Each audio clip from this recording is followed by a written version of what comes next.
একটি গ্রামে একটি দারুণ চালাক ও খুবই বুদ্ধিমান একটি ছেলে বাস করত। তার নাম ছিল রফিক।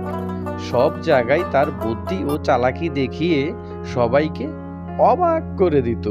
বেশ কিছুদিন পর তাদের পাড়ায় একটি নতুন ধনী ব্যবসায়ী এলেন। তার নাম ছিল মিষ্টি মহাজন। সে একটা ছোট্ট দোকান খুলল সেই গ্রামে এবং একটি ঘোষণা দিলেন, আমার দোকানে যারা আসবেন তাদেরকে একটা করে প্রশ্ন করা হবে। যে সঠিক উত্তর দিবে তাকে আমি পুরস্কৃত করব। পুরস্কারের খবর শুনে রফিক আগ্রহ নিয়ে সেই দোকানে গেল। কাকু কাকু, আপনি নাকি ঘোষণা দিয়েছেন আপনার প্রশ্নের উত্তর দিতে পারলে পুরস্কার দিবেন। হ্যাঁ, আমি তো ঘোষণা দিয়েছি, কিন্তু তুমি কি আমার প্রশ্নের উত্তর দিতে পারবে? কেন পারবো না?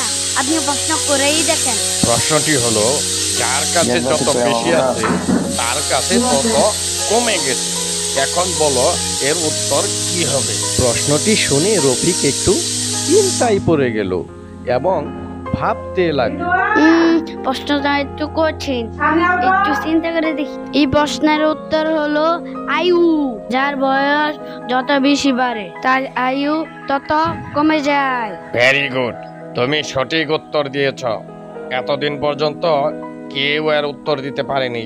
আজ থেকে তুমি আমার দোকানে বিনামূল্যে সবকিছু পাবে। আমি বিনামূল্যে সবকিছু নিতে পারবো না। কেন নিতে পারবে না তুমি শুনি? আমার বদলে আপনি গরিব লোকদের দান করে দিবেন। রফিকের উত্তর শুনে সবাই খুশি হয়ে গেল এবং রফিকের প্রশংসা করতে লাগলো।